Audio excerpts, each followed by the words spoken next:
आइए जुड़ जाइए। कैसे हैं सभी लोग? अच्छे हैं ना? तो चलिए, आप अवश्य अच्छे होने चाहिए सभी लोगों को। साथ में यहाँ देखिए, हम सब क्या बीएसएससी की तैयारी जो कर रहे थे, ठीक है, उस बीएसएससी की तैयारी के लिए आज हम इस क्लास में सेट लगाएंगे, जो कि 2020 ईस्वी में देखना हमें ये है कि पिछले सेट जैसे 2011, 12, 13 ये सब सभी सेट हम बनाते हुए आ रहे हैं। तो 2020 का जब हमने सेट बनाया तो थोड़ा अलग ही लेवल के प्रश्न हमें नजर आए। अवश्य आप इस सेट को देखिएगा, क्योंकि इससे पहले भी क्लास आप देखे हैं तो उसमें सेट का कुछ रुतबा ही कुछ और था। यहाँ आने के बाद ना प्रश्न पूछने का मतलब चेंजेस ही कुछ और हो गया है। जो क्या परिवर्तन हुआ है वो हम अवश्य आपको बताएंगे, पहले हम सेट को लगाएंगे, ठीक है। तो यहाँ हम सब क्या करेंगे कि आज हम 25/12/2020 के जो बीएसएससी का एग्जाम हुआ था उसका सेट क्लियर करेंगे, ठीक है। उससे पहले हम आपको बता दें कि बीएसएससी की तैयारी के लिए ही और रेलवे के देखते हुए दो सीरीज जो चलाया गया है वो देख लीजिए। हमारा क्या है, एक लूसेंट का हमने सीरीज चलाना शुरू कर दिया, जो कि ग्रुप डी वाले जो भी हमारे विद्यार्थी होंगे, मित्र होंगे, उनके लिए हमने सोचा कि लूसेंट अगर याद है तभी जाके ग्रुप डी क्लियर हो सकता है। तो यहाँ ग्रुप डी वाले के लिए लूसेंट शुरू कर दिए और इनमें खान सर का जो पीडीएफ दिया जा रहा था उसमें मध्यकालीन पहुंच चुके हैं। एक और मुगल वंश बाकी रह गया, उसको पहुंचा देना है। तो ये सब वीडियो अगर आप नहीं देखे हैं, यहाँ देख लीजिए। बीएसएससी वाले के लिए सबसे खतरनाक ये सीरीज जो हम शुरू किए हैं स्पेशल, वो बीएसएससी वाले लोगों के लिए ही किए हैं। इसमें जितने भी बीएसएससी का जिनका फार्म भरा हुआ है, ये सीरीज अवश्य आप जुड़िए। और ये हमारा पहला क्लास है, ये हमारा क्या है, पहला क्लास है अभी, और इसकी क्लासें लगातार आएंगी, तो इसमें भी आप अवश्य जुड़िए। और साथ में एनसीईआरटी फिल्टर शुरू होने वाला है। जैसे आप सुने होंगे कि बीपीएससी यूपीएससी की तैयारी करने वाले विद्यार्थी या बहुत सारे टीचरगण से कि एनसीईआरटी पढ़ना बहुत जरूरी है। तो जल्द ही हम हमारे द्वारा एनसीईआरटी फिल्टर भी क्या किया जाएगा, शुरू किया जाएगा। फिलहाल अभी लूसेंट ग्रुप डी के लिए चला जा रहा, बीएसएससी के लिए ये जो बुक हम बताए थे किरण पब्लिकेशन का, उस बुक से एनसीएंट हम शुरू कर दिए हैं। और बीएसएससी को देखते हुए खान सर के नोट्स से भी हमने क्या कर दिया, एक वीडियो, इसमें 3-4-5 वीडियो बनाए, इसका प्लेलिस्ट होगा, आप देख लीजिएगा। उसमें मध्यकालीन भारत तक हम पहुंच चुके हैं। और अभी फिलहाल जो हम चल लेंगे इस क्लास में, ये क्लास हमारा बीएसएससी का सेट होगा 2020 ईस्वी का। और जिस तरीके से इत्मीनान पूर्वक हमने 150 प्रश्नों को 2 भागों में, पार्ट 1 और पार्ट 2 में बांट करके सॉल्यूशन करते हुए अभी तक आए हैं, यहाँ भी वही काम को दोहराएंगे। और 2020 ईस्वी का जो एग्जाम हुआ है उसमें ये हमारा पार्ट 1 वीडियो होगा, अर्थात 1 से 75 तक इसमें क्या किए जाएंगे, सॉल्यूशन किए जाएंगे। जो कि आप देखते हैं कि पहले हम खुद सेट लगाते हैं, खुद सॉल्यूशन करते हैं, उसके बाद ही आपको यहाँ बताया जाता है। तो ये हमारा सेट सॉल्यूशन था। अभी चलिए, तो यहाँ हम क्या करते हैं, शुरुआत करते हैं। जैसा क्वेश्चन नंबर 1 लगा देते हैं, इस पे आप मंथन कीजिए। ये देख लीजिए, मैथ से शुरुआत हो गई प्रश्नों का। क्या प्रश्न पूछा जा रहा है, यहाँ देखिए प्रश्न क्या पूछा जा रहा है कि एक पुस्तक विक्रेता है जो कि अंकित मूल्य पर 10% का छूट दिया। पुस्तक विक्रेता अंकित मूल्य पर 10% पुस्तक में क्या कर रहा, यहाँ प्रश्न को देखिए। एक पुस्तक विक्रेता अंकित मूल्य पर 10% छूट देने से एक पुस्तक बेचने पर उसे 25% का लाभ कमाता है। तो पुस्तक के क्रय मूल्य और अंकित मूल्य का अनुपात ज्ञात करें। पुस्तक के क्रय मूल्य और अंकित मूल्य का ज्ञात करें। देखिए, साथ में हम रीजनिंग का भी, इधर जो टॉपिक्स हमें लगेगा कि बीएसएससी में रीजनिंग का प्रश्न काफी ज्यादा पूछ रहा है, उसके छोटे छोटे वीडियो 1 घंटे के लगभग क्लास के टॉपिक्स बाय टॉपिक्स भी वीडियो आने वाला है। क्योंकि अब तो वर्क करना है तो सिर्फ अपने ऊपर और आपके ऊपर ही, इसलिए पूरी शिद्दत के साथ करना है, ठीक है। तो रीजनिंग का भी आएगा, ठीक है। यहाँ क्या मैथ पूछ रहा, तो अंकित मूल्य, जैसे अगर हम किसी पुस्तक का, इसमें सोच के देखिए कि अगर अंकित मूल्य अगर हम 100 मान लें तो उस पे हम क्या बोले कि 10% का छूट दे दिए, अर्थात छूट के बाद वह किताबें 90 रुपया में बिकेगा, लेकिन फिर भी हमें 25% का लाभ होगा। अर्थात इस 90 में ही हमारा 25 छुपा हुआ था। तो 90 की तुलना 125 से और इसे 100 से गुना करेंगे तो हमारा क्रय मूल्य ज्ञात हो जाएगा। क्योंकि पुस्तक का रेशियो किसका पूछा, क्रय मूल्य और अंकित मूल्य का। तो देखिए, अंकित मूल्य तो हम 100 मानिए लिए और उसमें 10% छूट दे दिए, 90 रुपया में बेचे, फिर भी हमें 25% का लाभ हो गया। तो 90 की तुलना 125 से, इससे हमारा क्रय मूल्य ज्ञात हो जाएगा। तो ये 25 चौके 100, 25 पचे 100, ये देखिए 18 पचे 90, अर्थात 18 चौके 72 रुपया हमारा क्रयमूल हो गया। अनुपात किसका पूछा? क्रयमूल का। तो क्रयमूल हो गया कितना रुपया? क्रयमूल हो गया कितना रुपया? मतलब ये छोटे मोटे कीड़े मकोड़े भी लगे हुए ही रहते हैं, बताइए ना, आते हैं मतलब 2-3 जगह जब एक ही बार बैठेंगे डिस्टर्ब कर देंगे हम सबको। अब हो चुके हैं डिस्टर्ब, अब क्या आपको इसको फिर से करना होगा। तो यहाँ देखिए इसमें कुछ नहीं करना, ओफो इसमें कुछ नहीं करना है, पहले इसको बता देते हैं। देखिए ये 72 ले लेना है और अंकित 100, तो 72:100। तो यहाँ हम काट देंगे तो कितना आ जाएगा? 100, 25 चौके 100, 25 चौके 100, 18 चौके 72, ऑप्शन ए हो जाएगा। क्या ये 72 क्रयमूल आया ना और अंकित मूल 100 है ना, तो 100 को 25 से काटेंगे, 25 चौका 100, 18 चौके 72, ऑप्शन ए हमारा क्या हो जाएगा? आंसर हो जाएगा, आंसर हमारा हो जाएगा, आंसर हो जाएगा। तो पहला का पहला नंबर, पहला का पहला नंबर, मतलब जितना सारा स्ट्रगल करना है टेक्नोलॉजी से संबंधित लेकर के वो सब हमें ही करना है। माइक डिस्चार्ज हो जाता है इसलिए माइक रख के वीडियो बना रहे हैं, क्यों?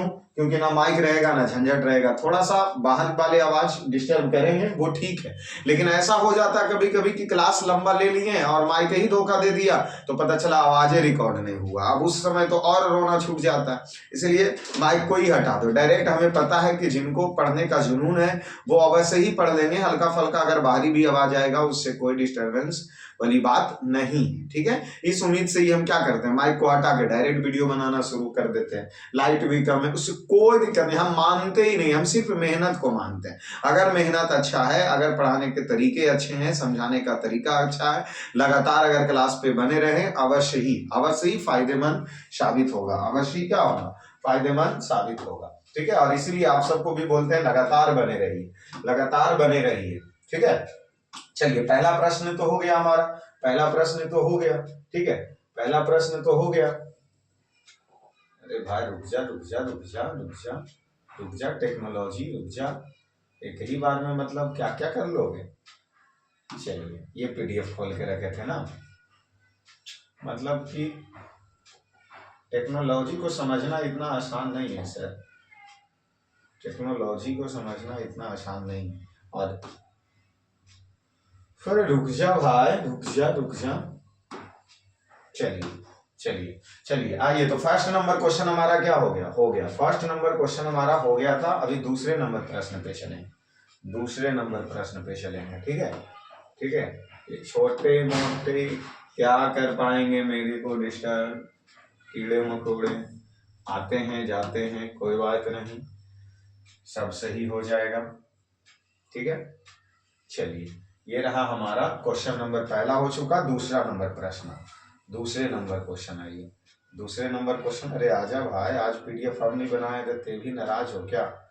यार लीजिए, ये भी नाराज ही है बाबू साहब, ये भी बोल रहे हैं नहीं हम नहीं खोलेंगे। अब बताइए और कोई है खोलने का कहीं और से? ओके, क्वेश्चन पूरा नहीं आएंगे। नीचे दिए गए आकृति में ABCD है जिसमें से इस आकृति से संबंधित है 2 नंबर प्रश्न। तो देखिए ये आकृति कहाँ संबंध है, ये जो हमारे चारों ऑप्शन में ये आकृति कहाँ मौजूद है, तो ये ऑप्शन नंबर इसका, ऐसे तो हम लिए थे इस तरीके से सोच के D, लेकिन D नहीं दे करके आंसर इसका B देता है, लेकिन फिर भी हम आंसर को गलत मानते हैं और D हम सही मानेंगे क्योंकि ये आकृति हमें कहाँ मौजूद, यहाँ पे देखिए अगर इस सर्कल को हटा दें और इतना ही रखें तो D नंबर में ये आकृति हमें नजर आएगा, ठीक है। चलिए आ जाइए अगले प्रश्न। देखिए एक परीक्षा में एक विद्यार्थी को यह सही उत्तर पे 2 अंक मिलता है, सही उत्तर के लिए उसे कितने अंक दिए जा रहे हैं? 2 अंक, और गलत उत्तर के लिए 1 अंक ये दिए जा रहे हैं और ये काट लिए जा रहे हैं। यदि वह 50 प्रश्न को हल करना, टोटल प्रश्न 50 है, 50 प्रश्न को हल करना तथा 70 अंक प्राप्त होते हैं तो उसके द्वारा हल किए गए सही प्रश्नों, देखिए उसे टोटल नंबर कितना मिला? 70। अब इसमें हम बाई ऑप्शनली ही चल देते हैं। अगर मान लेते हैं कि 40 प्रश्न हम सही करेंगे तो टोटल नंबर हमें 80 नंबर मिलेगा, और जब 40 सही किए हैं तो गलत कितना किए? 10, तो इसमें से 10 अंक हमें काट लिया जाएगा, अर्थात प्रत्यांक जो हमारे होंगे वो कितने अंक होंगे? 70 अंक, और इसीलिए ये हमारा क्या हो गया? 40 हो गया, हमारा क्या हो गया? 40 हो गया, 40 हो गया। और BSSC वाले एक गलती कभी नहीं करेंगे कि अभी तो फार्मे भरा रहा, अभी एग्जाम लेगा। अरे तुम एग्जाम के लिए तैयार हो? नहीं ना, एग्जाम के लिए अभी तैयार हो परिपूर्ण रूप से नहीं, तो इसलिए पहले तैयार हो, सेट बनाओ, जो कमी रहे उसको दूर करो, एग्जाम का टेंशन छोड़ दो। ठीक है। 47/11 का दशमलव मान कितना होगा, देखिए इसको आप भागा भी दीजिएगा तो 11 चौके 44, 11 चौके 44 3 हो जाएंगे, और 11 दूना 22, फिर 22 हो जाएगा तो 30 बचे थे तो 22 में 80 हो जाएगा, 11 सत्ते 77, 272727 आते रहेगा, इसीलिए रैकरिंग हो जाएंगे 4 पर 2727 ये आते रहेगा डॉट डॉट डॉट, ठीक है। तो ये 4 नंबर का हो गया। 5 नंबर आइए, 5 नंबर क्या कह रहा, इतना 1000 रुपये 14% प्रति वर्ष की दर से 1 वर्ष के लिए चक्रवृद्धि ब्याज में अंतर, जबकि ब्याज वार्षिक और अर्धवार्षिक चुकाया जाता हो तो, मतलब अंतर ज्ञात करना है। जैसे देखिए ये 12% 1 वर्ष में लिया जा रहा है, 1 वर्ष में 12% दिए जा रहे हैं, तो 6 माह में क्या परसेंट लेवल जाएगा, 6% लेवल जाएगा। अब इसी में प्रश्न क्या पूछ रहा है कि 1 वर्ष का, तो 1 वर्ष का चक्रवृद्धि ब्याज अंतर, जबकि ब्याज वार्षिक और अर्ध, मतलब 1 वर्ष में पूरा ब्याज ले लीजिए तो 50,000 रुपये का 1 बार में 12% लेगा तो ब्याज कितना आ जाएगा, 12 पचे 60, 6,000 रुपया आ जाएगा। अब यहाँ क्या कहा जा रहा है कि 50,000 का पहले 6% लीजिए, ठीक है, उसके बाद 6 माही लीजिए, अर्धवार्षिक लीजिए, तब न जाके पता चलेगा। तो इसका 0 0 0, 6 पचे 30, अर्थात हो गए ये 3,000, इसमें जोड़ दो तो 5 3 1 2 3, फिर इस पर 6% लो तो ये से ये खत्म, अर्थात ये 0 6 18 के 8, हाथ में 1 और 6 पचे 30 1 31, तो यहाँ आ गया कितना 0 8 1 6 56, यहाँ देख लीजिए इतना आया और इतना आया, इसमें कितने का अंतर है, इसमें कितने का है 56, गलती कर दिए हैं क्या, गलती कर दिए हैं, ये 108, तो 0 8 1 3 3 छोड़ 1 5, 2 2 4 5 है, 2 2 4 5 है, 2 2 4, तो यहाँ 6 पचे 2 0 2 0 और 12 पचे 60, 2 2 4 2 2 4, इसी में अंतर निकालना था। तो इसका चुकाया गया ब्याज कितना होगा, चुकाया गया ब्याज कितना होगा, बनाए हैं ना 5 नंबर, हाँ जी, 5 का भी 180 रुपया ब्याज 180 आना चाहिए, दोनों का अंतर ही निकालना था, कुछ नहीं करना था। 180 5,000 12 पचे 60, तो इसको भी 60 के आसपास आना चाहिए, तब ना ये 180 के आसपास में आता, 180 के आसपास में आता। इसको इसी प्रकार बना लेना, इसी प्रकार, जैसे ये देखिए फिर से इसको देखते हैं, 50,000 रुपये का 12%, इस ई खत्म, 1 2 12 पचे 60, ओफो ये 0 0 0 6 56, अब देखिए वो बोला 56 180 आया था, 56 180, तो इसमें 180 का ही ज्यादा अंतर था, 180 का ही, क्यों, क्योंकि आप जो हम अभी ये निकाले थे, अब देख लीजिए इसका 6% और फिर जो आएगा उसका 6%, तो वो 56 180 हमारे पास आया था, और जो कि यहाँ मात्र 56 आया है, तो इसमें कितने का अंतर, तो 180 का अंतर। इस प्रकार 5 नंबर क्वेश्चन को भी हम कर सकते हैं। 6 नंबर प्रश्न आइए, 6 नंबर प्रश्न आइए, क्या करा, निम्नलिखित समीकरण को सही बनाने के लिए किन दो संख्या को आपस में परस्पर बदल दे तो हमारा समीकरण क्या हो जाएगा, सही हो जाएगा। देखिए इसमें आपको थोड़ा सा फास्ट सोचना होगा, तभी जाके आप इसका आंसर कर पाएंगे, अन्यथा नहीं। जैसे ऑप्शन से ही चलना होगा, हर हालत में ऑप्शन से ही चलना होगा। अगर आप 12 और 8 को परस्पर बदल देते हैं तो 12 एने आ गया, 8 एने हो गया, यहाँ 8 हो गया, यहाँ 12 हो गया, कैलकुलेशन करो क्या बराबर होंगे, तो 12 8 20, 12 नहीं, पहले ये 8 में 9 से भागा पड़ेगा ही नहीं, इसलिए ये पहले ही हमारा क्या हो गया, गलत हो गया। फिर 6 और 9 को बदलो, तो यहाँ 6 कर दो और यहाँ 9 कर दो, यहाँ 9 कर दो, यहाँ 6 कर दो, यहाँ देखिए 6 दूना 12, 2 8 2 10 हो गया, 8 2, अच्छा इधर 2 हो गया, इधर 9 हो गया, तो फिर 9 दूना 18 कर दो, 9 दूना 18, 18 8, 18 8 हो गया 24, 24 में 4 चले गए तो इधर 20 आया। उसी प्रकार इधर देखिए ये 9 और 12 में कैसे करेंगे, तो 12/9 गुना 8 और प्लस 9 माइनस 1, तो ये 3 चौके 12, 3 तिहाई 9, ये कटेगा ही नहीं, इसलिए ई भी नहीं आएगा। तो ये भी छट गया। अब 6 12 को बदलो, अब 6 और 12 को बदलो, तो यहाँ 6 कर दो, यहाँ 12 कर दो, यहाँ 6 कर दो, यहाँ 12 कर दो।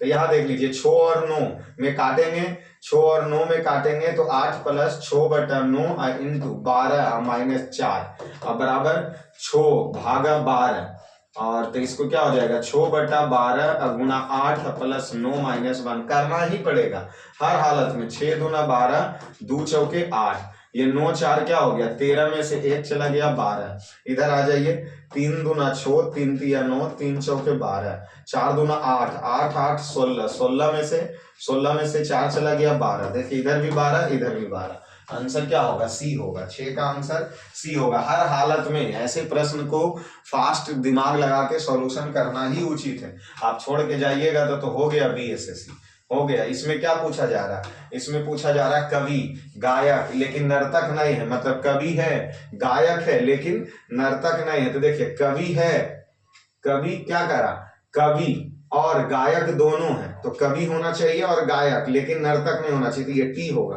यहाँ देखिए टी क्या पूछा जा रहा है, जो कवि और गायक दोनों है लेकिन नर्तक नहीं है, तो स्पेशल यहाँ टी होना चाहिए, और टी ऑप्शन बी में दिया है, इसलिए इसका आंसर क्या होगा बी होगा। इसका आंसर क्या होगा 7 का बी, 7 का बी, हाँ एकदम सही है। सेट टेलीग्राम पर दे ले, वहां से आप जाके बना सकते हैं, सेट टेलीग्राम पर दिया हुआ है वहां से आप बना सकते हैं। ये क्या प्रश्न पूछा जा रहा है, यूनेस्को सांस्कृतिक विश्व धरोहर स्थल में हुमायूं के मकबरे का निर्माण किसके द्वारा करवाया गया। तो देखिए हुमायूं का जो मकबरा है वो उसकी खुद की बेबी या बीबी बोलिए, हमीदा बानो बेगम, हमीदा बानो बेगम के द्वारा हुमायूं का मकबरा बनाया गया। देखिए ये रहे हुमायूं, ये रहा हुमायूं का मकबरा, हुमायूं का मकबरा। सोचो हुमायूं का मकबरा कहाँ स्थित है, दिल्ली में, दिल्ली में। बनाया कौन, बनाया कौन, उसकी पत्नी, उसकी पत्नी, उसकी पत्नी कौन, हमीदा, हमीदा बानो बेगम, हमीदा बानो बेगम उसकी पत्नी, जो कि दिल्ली में हुमायूं का मकबरा बनाया। इसे विश्व धरोहर सूची में 1994 में शामिल किया गया। विश्व धरोहर सूची में इसे कब शामिल किया गया, 1994 ईस्वी में इसको क्या कर दिया गया, नहीं 94 नहीं 93, क्योंकि डेट थोड़ा सा कंफ्यूज कर देता है। 1993 जहां इसका मकबरा है उसके पास में ही, उसके पास में ही निजामुद्दीन औलिया, निजामुद्दीन औलिया का भी दरगाह है, औलिया का भी दरगाह है, जो कि निजामुद्दीन औलिया है जो बहुत सारे के दरबार में रहा है। और निजामुद्दीन औलिया का नाम सुनते ही आपके दिमाग में एक प्रश्न तो अवश्य बनना चाहिए कि यह दिल्ली सल्तनत, जो हम अभी पढ़ाए हैं खान सर के नोट से मध्यकालीन भारत में, उसमें यह बात हम बताए थे कि जो दिल्ली सल्तनत के जो तुगलक वंश थे उसमें गयासुद्दीन तुगलक और निजामुद्दीन औलिया के बीच में विवाद था।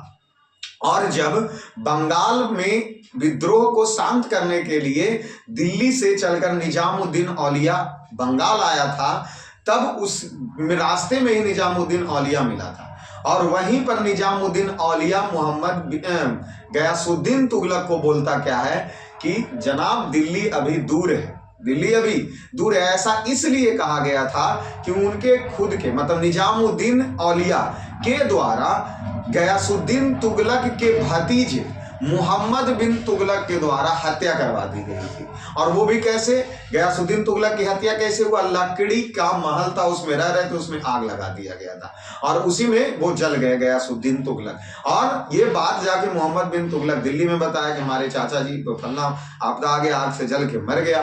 तो इसमें निजामुद्दीन औलिया उन्हीं को कहे थे, मोहम्मद बिन तुगलक के द्वारा जो हत्या करवाई गई गयासुद्दीन तुगलक को, तो यह गयासुद्दीन तुगलक को ही कहे थे निजामुद्दीन औलिया कि दिल्ली अभी दूर है, दिल्ली अभी दूर है। ठीक है, ये थे। ठीक है, तो इसका भी दरगाह वहां पर है। चलिए हुमायूं का नाम सुनते ही जैसे यहाँ पर और भी बहुत सारे मुगल दरबार की पत्नियों का नाम दिया गया, जैसे हमीदा बानो बेगम एक में हो गया, तो ये किसकी पत्नी हो गई? हमीदा बानो बेगम हुमायूं की पत्नी हो गई।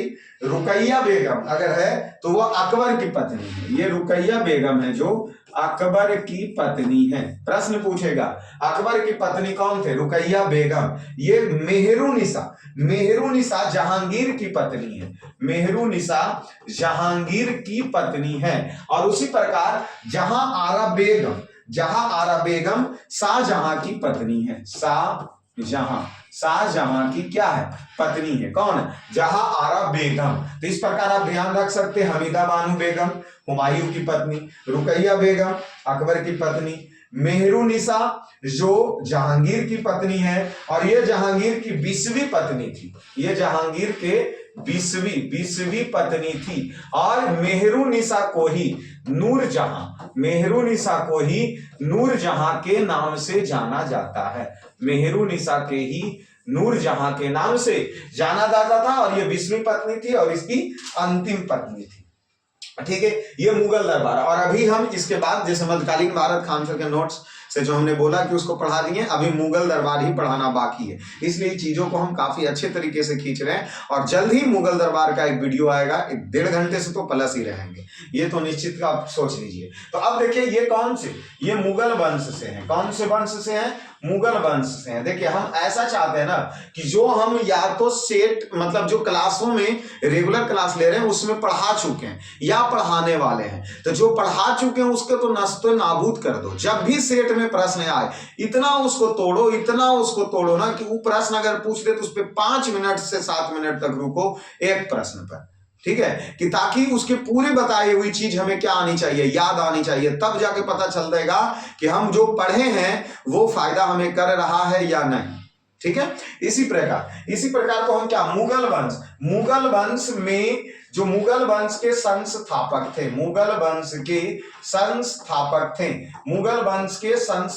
थे कौन था? बाबर। और बाबर भारत पर आक्रमण कब किया? 1526 ईस्वी में। 1526 ईस्वी में यह भारत पर आक्रमण किया। और इसे कौन सी लड़ाई बोला जाता है? तो पानीपत के प्रथम युद्ध 1526 ईस्वी में बाबर और किसके बीच में? तो लोदी वंश के अंतिम शासक सिकंदर लोदी के बीच में हुआ था। ठीक है, अब पानीपत के प्रथम युद्ध हो गए, बाबर स्थापना कर दिया। तो बाबर 1526 ईस्वी से 1530 ईस्वी तक दिल्ली के दरबार में रहेंगे। बाबर के बाद इसका बेटा आएगा हुमायूं 1530 ईस्वी से बैठेगा, लेकिन 1540 ईस्वी में तक रहेगा। और ये 2 बार बैठता है गद्दी पर, और दूसरा बार फिर से हुमायूं आएंगे। और 1500 ये तो 40 हो गया ना, 1555 ईस्वी में यह पुनः गद्दी पर दोबारा बैठेगा। और 1555 के बाद 56 में तो मरिए जाएंगे।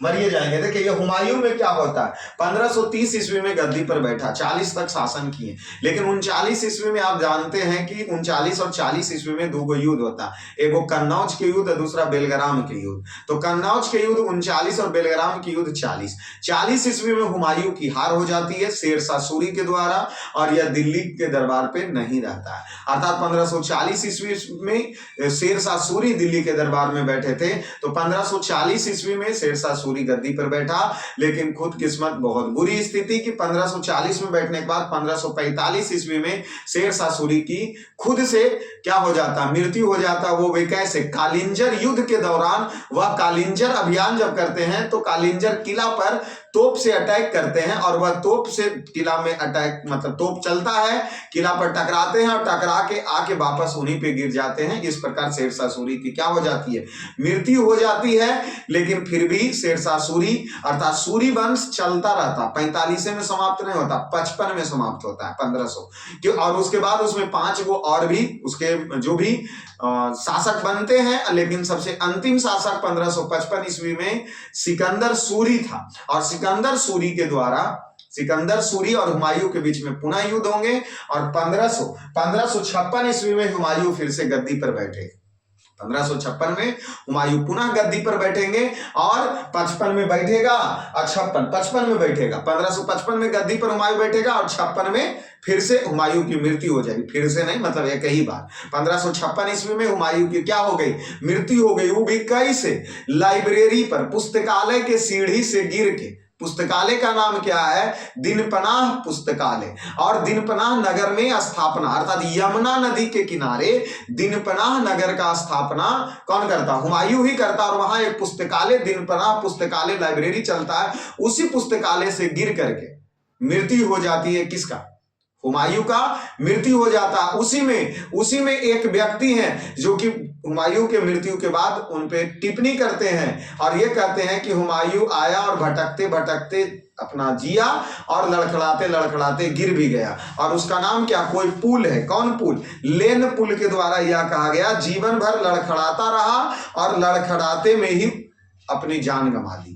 ठीक है, क्यों, क्योंकि गद्दी पर 2 बार बैठा, पहली बार बैठा, दूसरी बार बैठा, शेरशाह सूरी इधर उधर भागना पड़ गया था। जब शेरशाह सूरी से इनकी युद्ध हुई थी तो उस समय इसको दिल्ली छोड़ करके भागना पड़ गया था। और इसीलिए बोलते हैं लेनपुल की, लड़खड़ाते हुए इधर उधर जिए और लड़खड़ाते हुए चल भी बसे। अपने खुद की बनाई हुई लाइब्रेरी में इनका क्या हो गया, स्वाहा हो गया।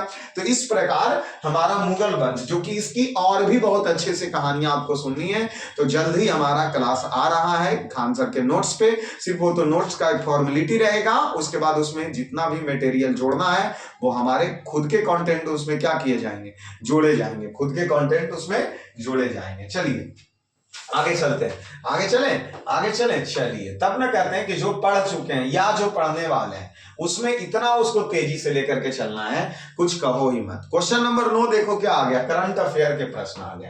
करंट अफेयर, यूएस ओपन 2020 का पुरुष एकल का खिताब किसने जीता।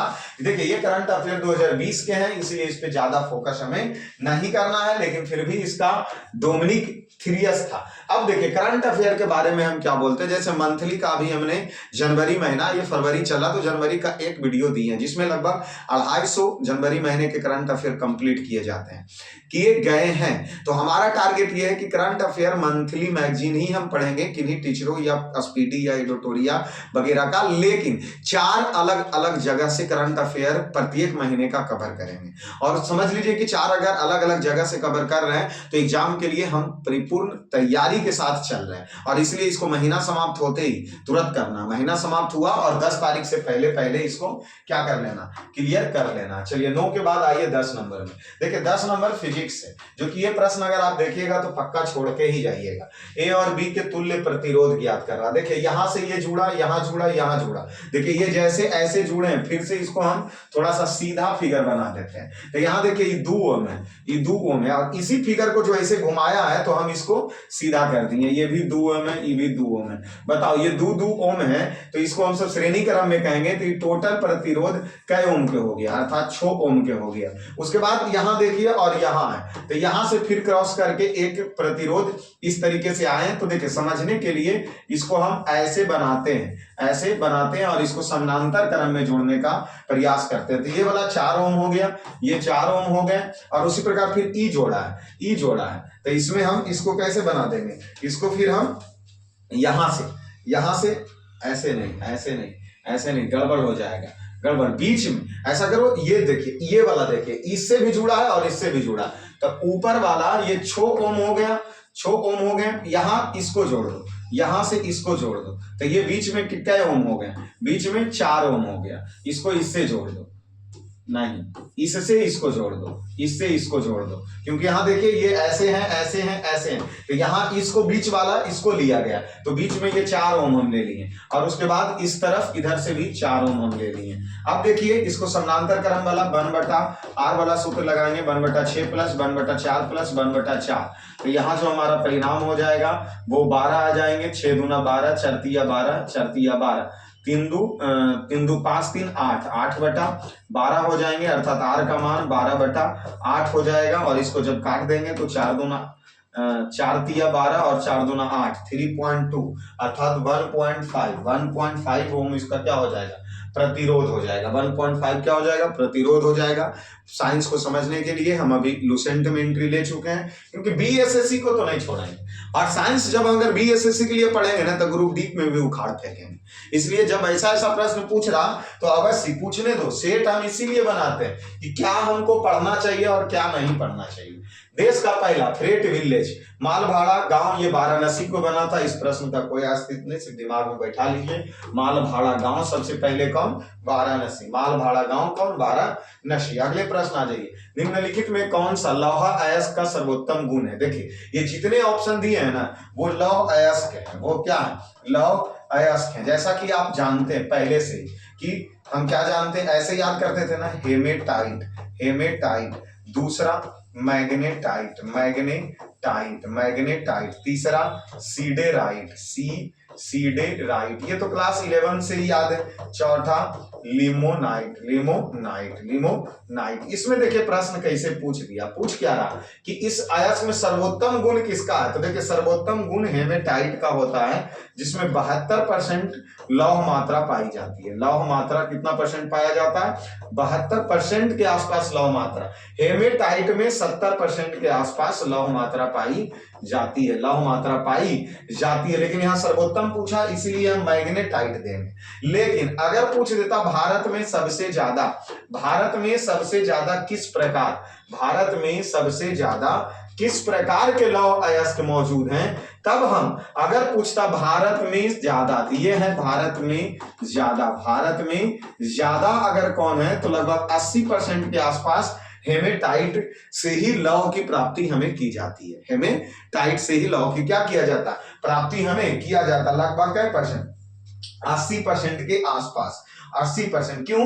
क्योंकि ये हेमेटाइट है जो औद्योगिक क्षेत्रों में ज्यादा, औद्योगिक क्षेत्रों में ज्यादा प्रयोग किए जाने वाला अगर अयस्क है तो कौन है? हेमेटाइट है। कौन है? हेमेटाइट। सबसे अच्छा तो मैग्नेटाइट। अब देखिए कि भारत में कहां कहां पर कौन सा ज्यादा है। जैसे भारत में सबसे ज्यादा अगर है तो भारत में लोहे का खान, मतलब जैसे हेमेटाइट से ज्यादा किया जा रहा, तो इसमें कौन से राज्य होंगे? तो ओडिशा। कौन से राज्य हैं? ओडिशा। ओडिशा में सबसे ज्यादा है हेमेटाइट। ओडिशा में सबसे ज्यादा है हेमेटाइट, जो कि 50% अकेला अगर रखने वाला कोई राज्य है तो ओडिशा राज्य में 50% तक क्या पाया जाता है? हेमेटाइट पाए जाते हैं। 50% तक क्या पाए जाते हैं? हेमेटाइट पाए जाते हैं। ठीक है, इस प्रकार हम इसे ध्यान रख सकते हैं। मैग्नेटाइट का सब कहां है? मैग्नेटाइट का कहां होगा? कर्नाटक। मैग्नेटाइट कहां होंगे? कर्नाटक। लेकिन सबसे ज्यादा ओडिशा में हमें लौ, इसलिए हेमेटाइट। हेमेटाइट। चलिए आगे चलें। तो इस हिसाब से अभी ज्योग्राफी के बारे में हम कुछ नहीं सोचे। अभी ज्योग्राफी के बारे में कुछ नहीं सोचा गया। ठीक है, पहले हिस्ट्री जो चल रहा है और साइंस जो चल रहा है उसको पहले कंप्लीट करना है। भारत का विनिर्माण केंद्र के रूप में बढ़ावा देने के लिए प्रारंभ की गई योजना क्या था? देखिए विनिर्माण केंद्र, इसको हम बाई ऑप्शनली छाट सकते हैं। अटल पेंशन योजना में तो वृद्धा पेंशन दिया जाएगा। प्रधानमंत्री मुद्रा योजना में पैसा दे दो। स्मार्ट सिटी में क्या बनाओ? गांव शहर बनाओ और यहाँ बिजनेस करना, विनिर्माण केंद्र करना। तो make in India. Make in India. देखिए करंट अफेयर में या ऐसे प्रश्नों में हमें डायरेक्ट अगर याद नहीं है तो हम बाई ऑप्शन भी चल सकते हैं, क्योंकि कुछ तो पता होगा ना सभी ऑप्शन के बारे में हमें, तो ऐसे भी छटता है। ठीक है, दो संख्याओं का योग 25 है। सपोर्टेड, बहुत अच्छा। a + b = 25। उनका अंतर कितना है? 13 है। उसका गुणनफल ज्ञात कर दो। a निकालने के लिए क्या करो? जोड़ के 2 से भागा। 25 28 48 तो ये 24 हो गया। b निकालने के लिए घटा दो तो 12 13 12 25 तो 6 हो गया। दोनों को गुना कर दो। 24 6 44 से 24 6 चौका, अरे भाई 24 6 44 से ना 114, क्योंकि 6 चौका 24 के 4 हाथ में 6 दूना 12 दू। अच्छा 6 सही है, तो शुरू में बोले थे 6 चौका 24 के 4 हाथ में 24 6 44 से, मतलब ऑप्शन देख के भी। इसलिए ये सब प्रेशर, ये होता है प्रेशर, और जो कि एग्जाम के समय में ऐसा प्रेशर बनेगा तो समझ लीजिए कि कितने आसान प्रश्न भी गलत होने की संभावनाएं बनती है। इसीलिए उस समय माइंड को स्थिर रखना है। निम्न में से कौन सा जीवाश्म ईंधन नहीं है? अब एक बात बताइए, जीवाश्म ईंधन मतलब क्या होता है? जो पृथ्वी के अंदर से हमें जीवाश्म प्राप्त होते हैं। जीवाश्म जीवाश्म से बने ईंधन जो हमें प्राप्त होते हैं उसी को क्या कहते हैं, जीवाश्म ईंधन कहते हैं। तो इसमें बताइए, पेट्रोलियम तो हमें पृथ्वी के नीचे से मिलता, कोयला भी मिलते हैं, परमाणु ऊर्जा प्राकृतिक गैस भी हमें मिलता, लेकिन नहीं है वाला पूछा, यहाँ फोकस करो, नहीं है, इसलिए आंसर इसका क्या हो जाएगा, आंसर इसका क्या हो जाएगा, डी नंबर हो जाएगा। ठीक है। और देखिए अभी ज्योग्राफी आया था तो हम बोले कुछ नहीं कर रहे, अरे एनसीईआरटी फिल्टर ज्योग्राफी से ही शुरू किया जाएगा। ठीक है, इसीलिए ज्योग्राफी को भी नहीं छोड़ना है, एनसीईआरटी फिल्टर, क्योंकि कोई तरीका से इस बार हमें एग्जाम क्लियर करना है और करवाना है एकदम निश्चित। एनसीईआरटी फिल्टर से ज्योग्राफी शुरू कर रहे हैं, बीएसएससी के प्रीवियस ईयर वाले से हिस्ट्री शुरू किए हैं, लुसेंट से साइंस शुरू किए हैं, करंट अफेयर भी पढ़ेंगे, लगातार सेट लगाएंगे, मतलब कि तबाह कर देंगे अपने जीवन को कौची करने में, पढ़ने में, उसके बाद ही कुछ होगा, ऐसे कुछ होने वाला नहीं है।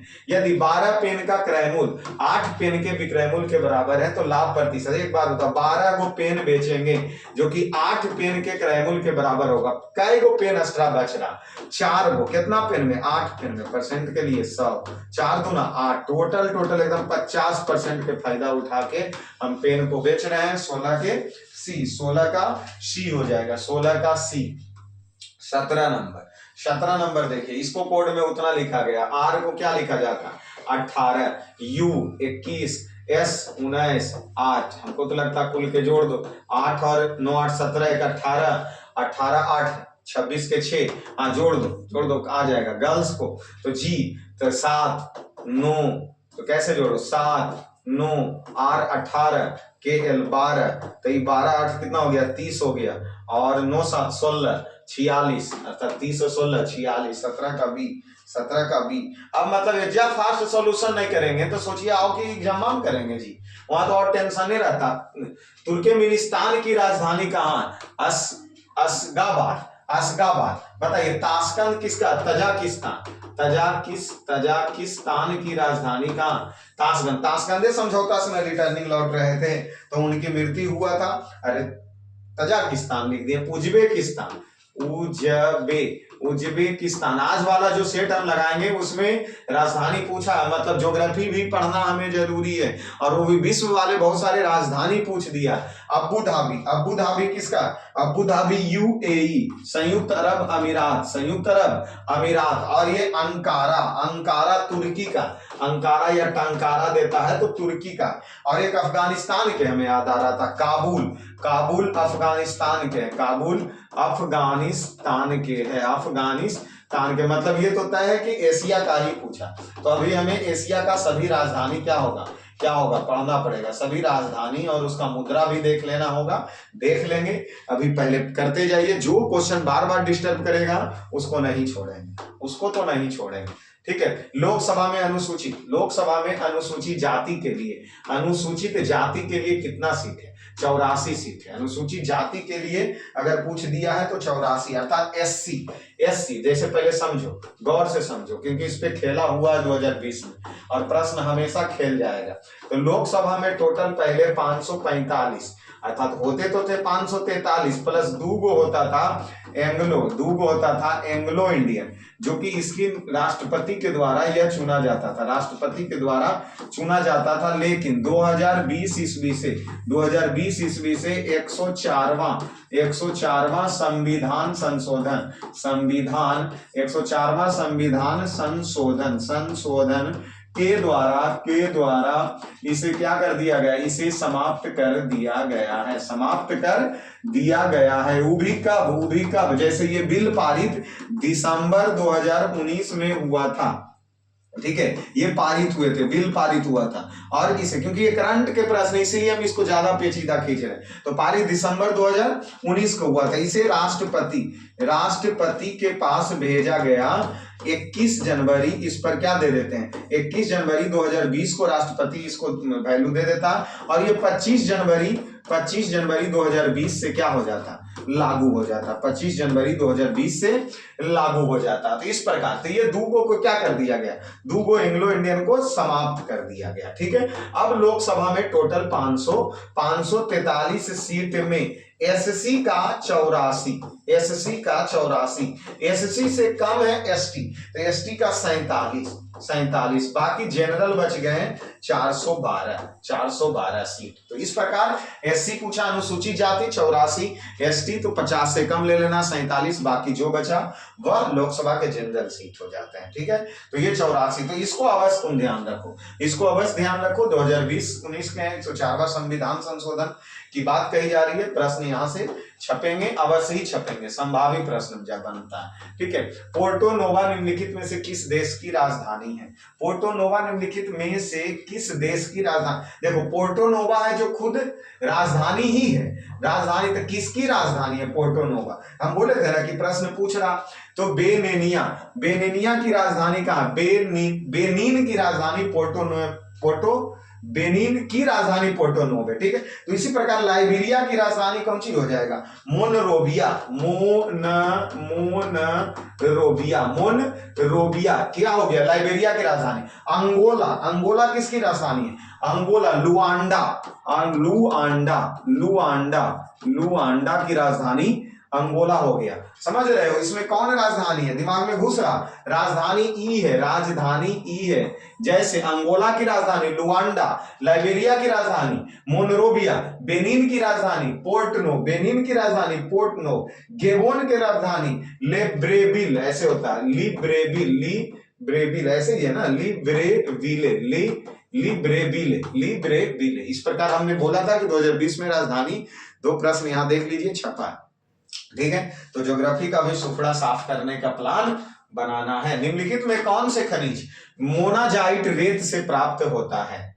तो थोरियम मोनाजाइट रेत से प्राप्त होता है। जैसे इसमें अयस्क अगर जिनको याद होगा उनके लिए आसान है। जैसे मोनाजाइट किसका अयस्क है? ऐसे हम सब याद करते हैं स्पीडी से, तो मोनाजाइट किसका अयस्क है? थोरियम का। उसी प्रकार याद करते हैं पिंच ब्लेड किसका अयस्क है? किसका अयस्क है? यूरेनियम का। अगर हम तेल की बात कर दें तो ये तो कहिए ही मत, इसमें बताइए तो विश्व में सबसे ज्यादा, इसलिए हम ये प्रश्न लिख रहे हैं ना, छपेगा आने वाले समय में, क्योंकि खबर में भी है विश्व में सबसे ज्यादा तेल का अगर भंडारण कहां पर है तो वेनेजुएला। और इसलिए हम ऐसा बोल रहे हैं कि वेनेजुएला के राष्ट्रपति को ही ना उठा लिया गया था अमेरिका के राष्ट्रपति के द्वारा, तो उस पे तेल भंडार पर ही उनके दबदबा बनाने के लिए ऐसा किया गया था, इसलिए सबसे ज्यादा भंडारण। लेकिन विश्व में सबसे ज्यादा उत्पादन की अगर बात की जाए तो यूएई, संयुक्त अरब अमीरात इसका क्या करता? सबसे ज्यादा उत्पादन। अगर हम भारत की बात करें तो सबसे ज्यादा भंडार कहां पे है और सबसे ज्यादा उत्पादन कौन करता है? ये दो चीज हमें बताओ। और सबसे पहला तेल रिफाइनरी, तो पहला तेल रिफाइनरी तो असम के डिगबोई में हो गया। असम के डिगबोई में सबसे पहला तेल रिफाइनरी हो गया। सबसे ज्यादा भारत का अगर भंडारण पूछा जाए तो हम कहाँ डालेंगे? भंडारण असम में ही दे दो, लेकिन सबसे ज्यादा उत्पादन तो राजस्थान। और राजस्थान में जो तेल उल्टा लिख दिए क्या? तो ये असम हो गया सबसे ज्यादा भंडारण उत्पादन राजस्थान। और जो राजस्थान में तेल उत्पादन हो रहा है वह तेल रिफाइनरी पाइपलाइन के माध्यम से गुजरात में आके उसका क्या होता है? रिफाइनरी होता है। गुजरात में उसका क्या होता है? रिफाइनरी होता है। तो इस प्रकार हल्का देख सकते हैं। चलिए पुस्तक बी.आर. डिस्प्लेस्ड के लेखक कौन थे? ये तो करंट अफेयर के प्रश्न में आ जाएंगे, क्योंकि उस समय यह पुस्तक क्या होगी? खबर में होगी, इसीलिए ये प्रश्न पूछा जा रहा। तो मलाल यूसुफजई, पुस्तक बी.आर. डिस्प्लेस्ड। तो इसके लिए हम क्या करेंगे कि जो पुस्तक बीएसएससी वगैरह एग्जामों में एक पूछा गया है उस सभी पुस्तक को हम सब याद करेंगे, सभी पुस्तक को अलग से एक कॉलम बना के हम याद करेंगे। यहां आ जाइए कैसे इस रीजनिंग को बनाया गया। 5 और 2 में भागा दे दो, 5 और 10 में भागा दे दो 2, 4 तिया 12, और 12 और दुगुना कर दो 24। उसी प्रकार इसमें भागा दे दो 2 और 2 इकाई 2, ये 2 हो गए, तो इस 2 और 2 को कर दो 4। उसी प्रकार 7 दूना 14 और 5 इकाई 5, तो 5 दूना 10, 5 दूना 10, 5 दूना 10। ठीक है, चलिए यहाँ ये फिजिक्स के प्रश्न जो कि दर्पण सूत्र का प्रयोग करके हम बनाएंगे। वक्रता त्रिज्या r दिया है, r कितना दिया, 4 मीटर, 4 मीटर। तो इसका f क्या हो जाएगा, तो r/2 होता है तो आधा हो जाएगा, f निकल गया। यदि एक दर्पण से 4 मीटर की दूरी पर एक बस है अर्थात वस्तु है, तो u का मान 4 मीटर, और तो उसके प्रतिबिंब पूछा तो v, तो 1/f बराबर 1/u प्लस 1/v। अब 1/f माइनस 1/u बराबर 1/v। अब 1/ जो यहाँ f है इसका मान हम 4 रख दें और u का मान 2 रख दें, इस f2 है ना, ये 2 रख दें और ये 4 रख दें, ये 1/v हो गया, यहाँ 4 हो गया, 2 दूना 4 अर्थात 1/4 1/v बराबर। तो ये यही उल्टा हो रहा है, यही उल्टा हुआ था ना उस समय। अच्छा, इसमें अब हम चिन्ह परिपाटी का प्रयोग करेंगे। अब सोचो कि दर्पण कौन सा दिया, उत्तल दर्पण दिया जिसका प्रवर्तक सतह उभरा है, जिसका प्रवर्तक सतह उभरा है, अर्थात यहाँ है वस्तु, एक कल्पना करो, और यहाँ से ये जा रही थी, इसकी जो वस्तु दूरी है वो इस तरफ के जो ऋणात्मक होते हैं और इस तरफ क्या हो जाएगा, धनात्मक होगा, अर्थात ये मान धनात्मक होंगे लेकिन जो इसकी वस्तु दूरी है वो ऋणात्मक होगा। अर्थात यहाँ पे हम जो प्रयोग करेंगे 1/2 माइनस 1/4 बराबर 1/v।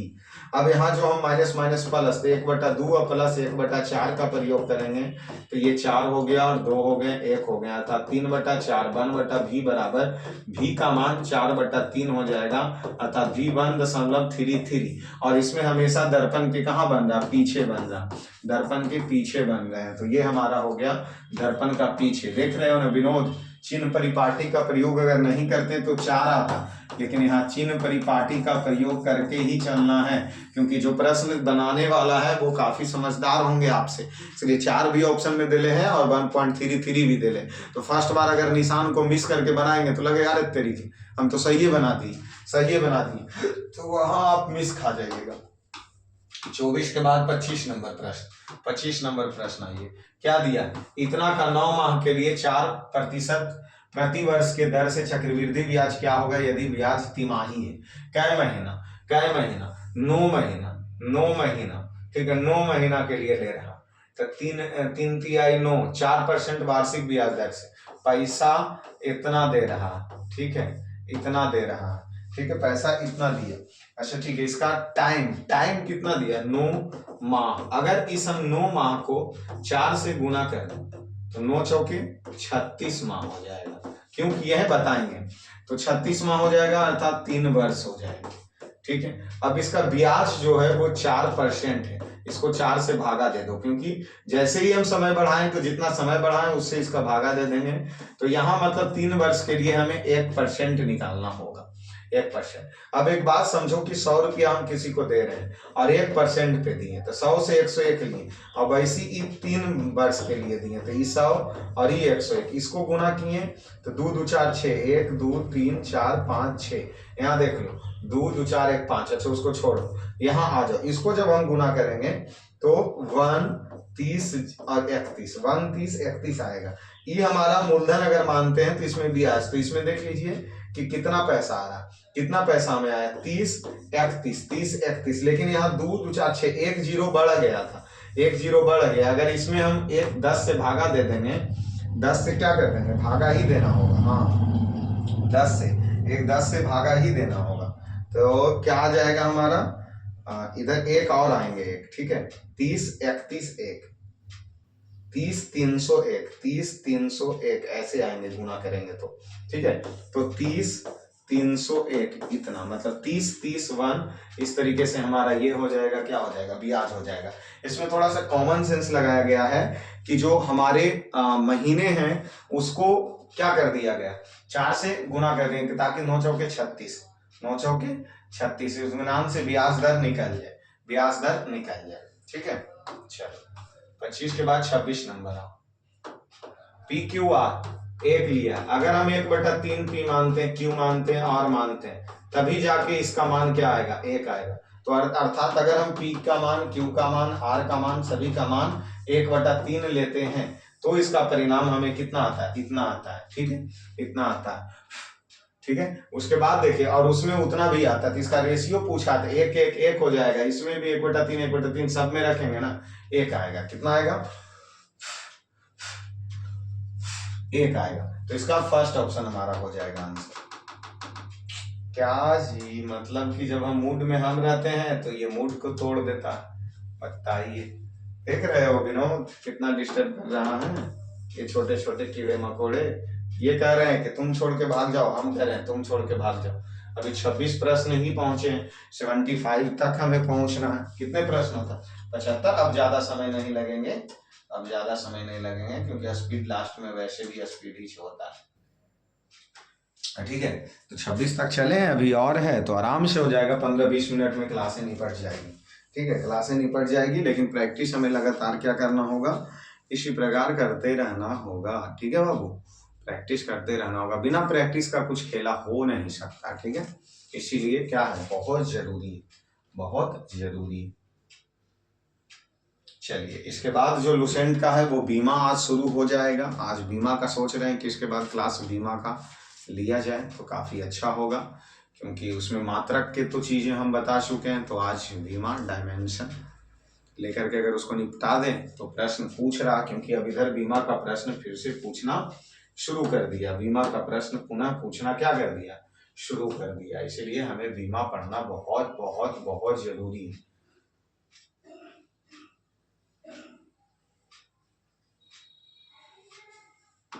छब्बीस, चलो आ जाओ।